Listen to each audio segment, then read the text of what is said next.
الحمد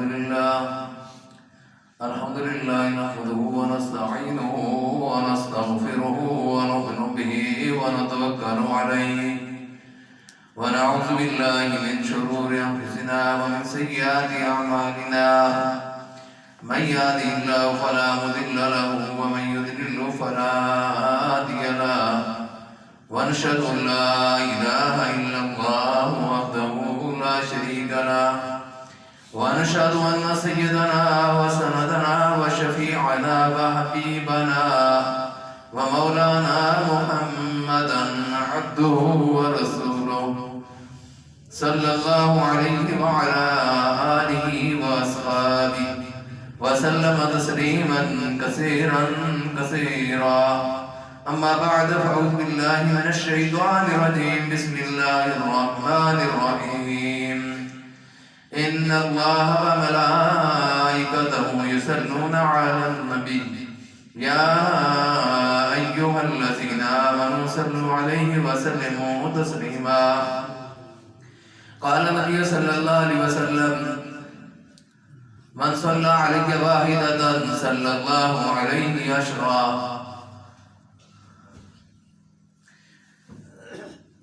محمد کی محبت دین حق کی شرط اول ہے. اگر اس میں کچھ ہو کمی تو سب کچھ نامکمل ہے.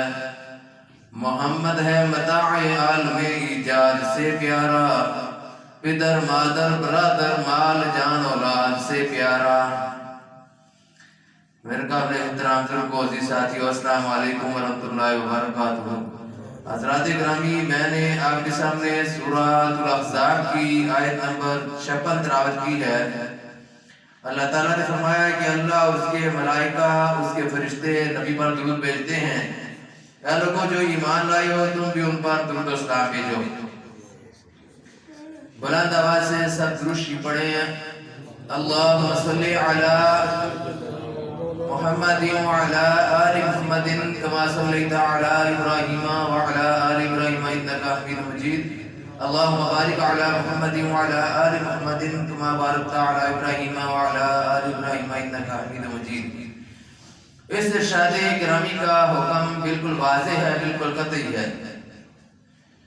مطلب یہ ہے کہ اس حکم قطعی کیا جانے کے بعد آئندہ کسی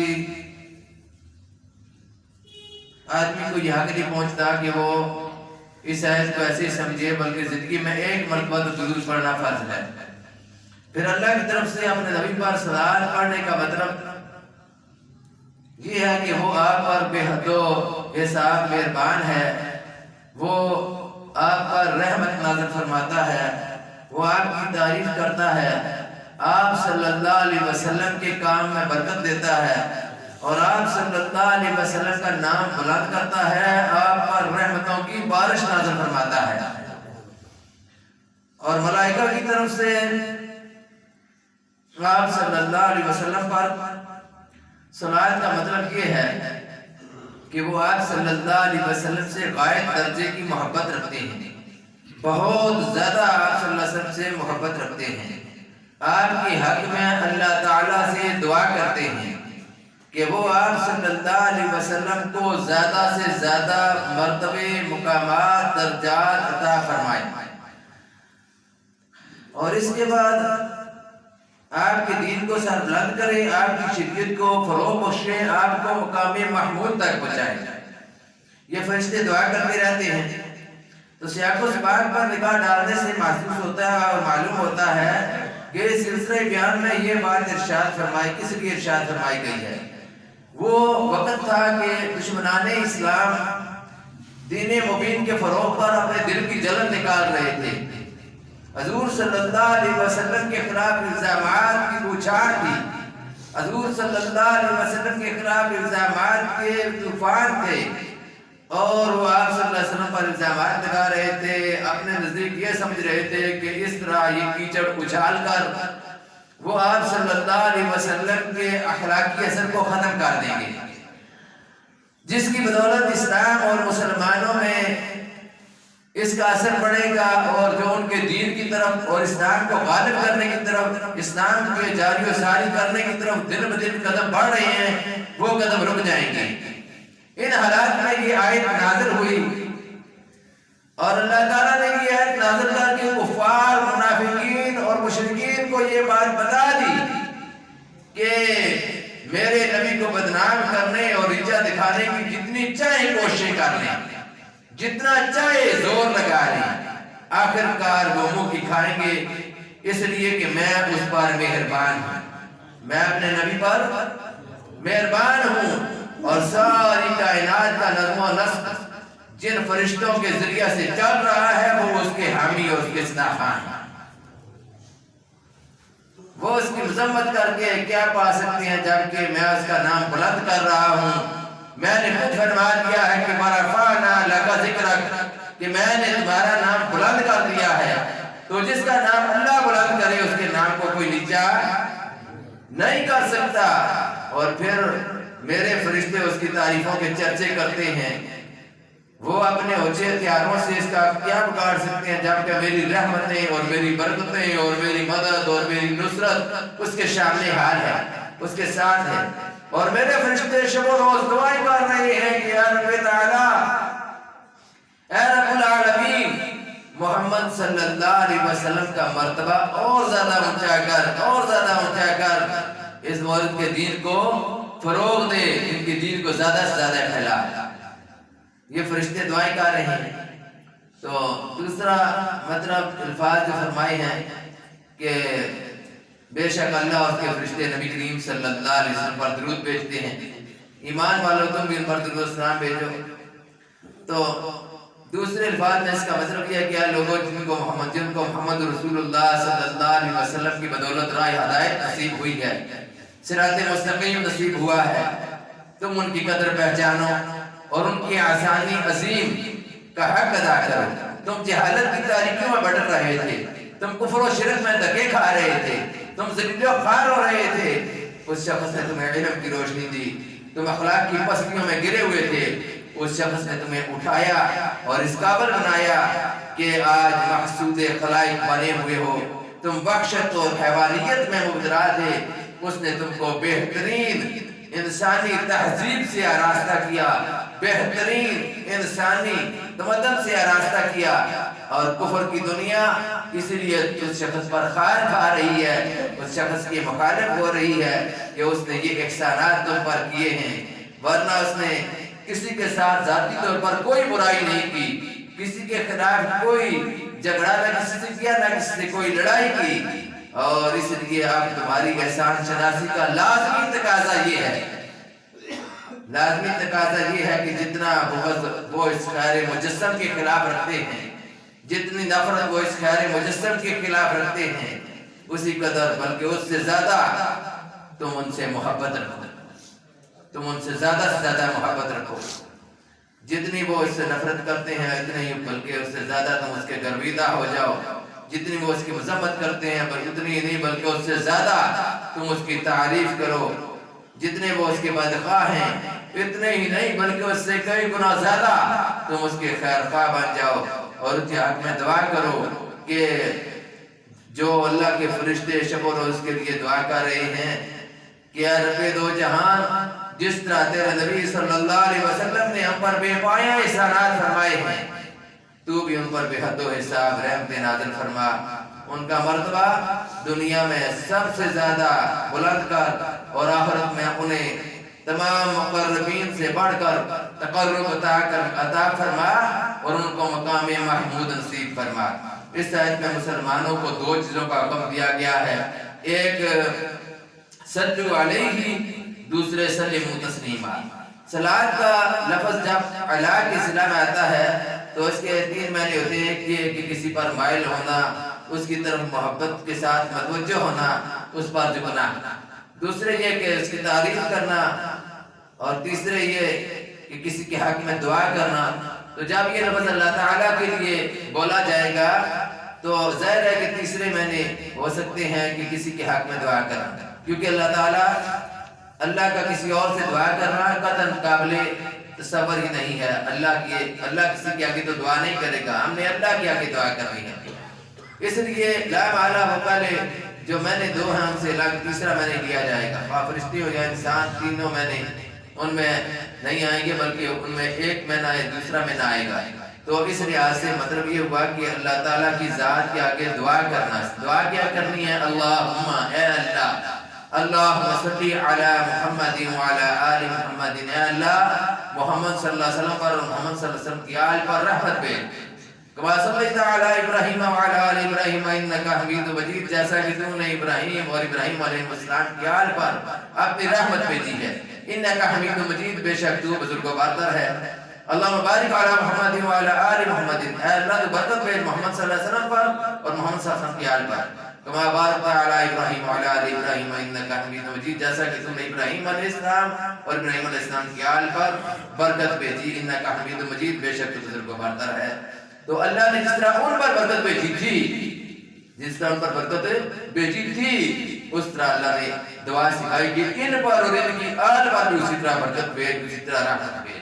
اور پھر یہ الفاظ جب استعمال کیے جاتے ہیں، یہ حکم جب نازل ہوا تو کئی صحابہ نے حضور صلی اللہ علیہ وسلم سے عرض کیا کہ یا رسول اللہ صلی اللہ علیہ وسلم، سلام کا طریقہ تو آپ میں بتا چکے ہیں، یعنی نماز میں ہم پڑھتے ہیں السلام علیکم ایھا النبی، اور ویسے بھی آپ جب مجلس میں موجود ہوتے ہیں تو ہم آ کر آپ کو سلام کرتے ہیں، السلام علیکم یا رسول اللہ، آپ کو سلام کرتے ہیں، آپ موجود ہوتے ہیں اس لیے۔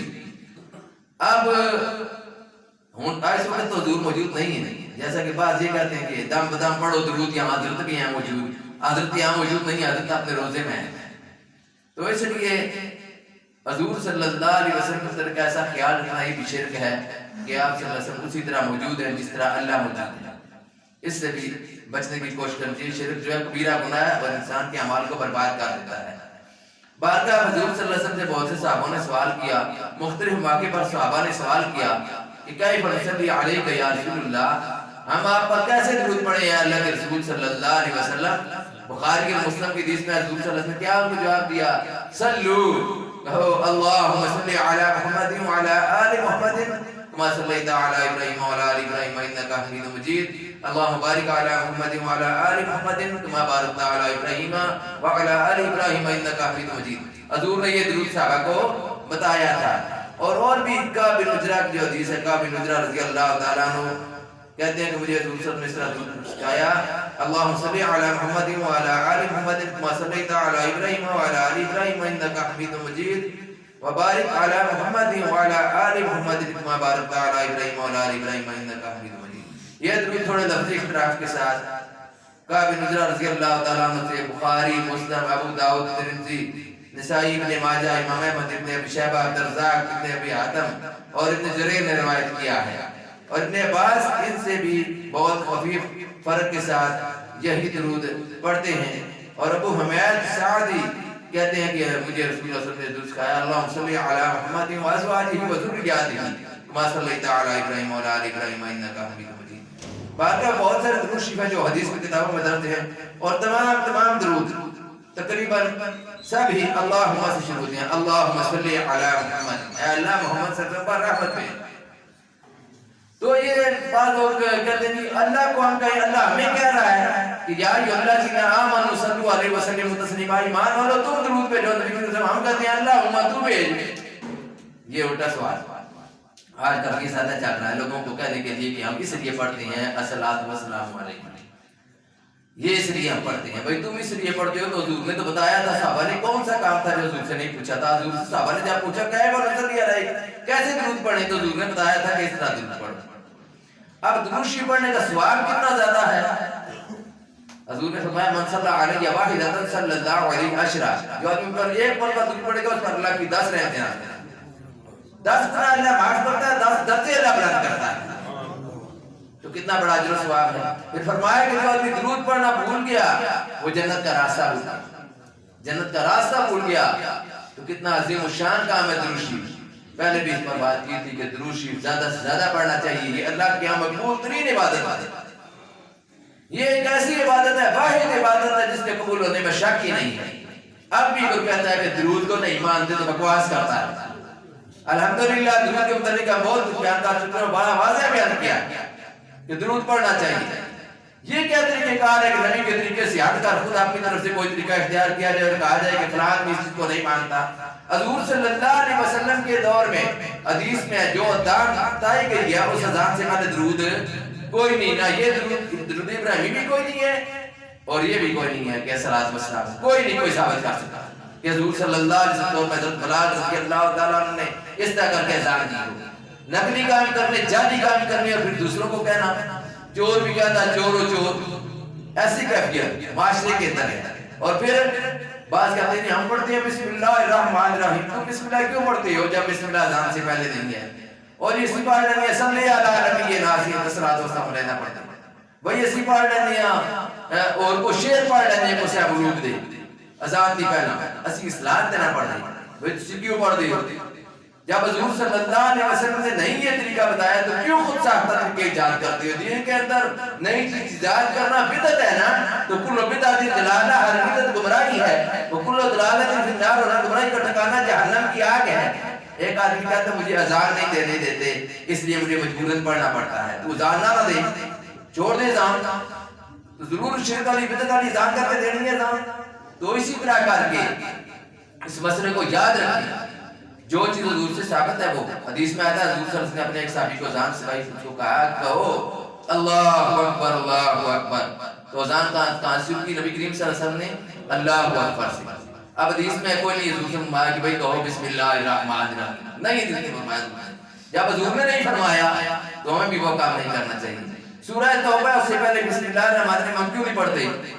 اس لیے نہیں پڑھتے کہ اس سے پہلے بسم اللہ الرحمن الرحیم لکھا ہی نہیں گیا، اس لیے نہیں پڑھتے. تو بسم اللہ پڑھنا سورہ توبہ سے پہلے پڑھنا ثواب ہے یا گناہ ہے؟ پڑھنی تو بسم اللہ ہی ہے نا، لیکن بسم اللہ پڑھنا وہاں گناہ ہے. کیوں گناہ ہے؟ حضور نے نہیں پڑھی، صحابہ نے نہیں پڑھی. تو جو صحابہ نے کام نہیں کیا، حضور نے کام نہیں کیا، وہ ہم نے نہیں کرنا. تو اس لیے جو بھی کام شریعت نے ہم کو بتائی ہے، درود شریف کے متعلق بھی جتنے درود شریف حدیث کی کتابوں میں آئے ہیں. ایک بندہ کہہ رہا تھا ہمارے پیر صاحب نے 30 پارے درود شریف کے لکھے ہیں. بھئی وہ 30 لکھے یا 60 لکھے ہیں، ہمیں اس سے کوئی غرض نہیں ہے.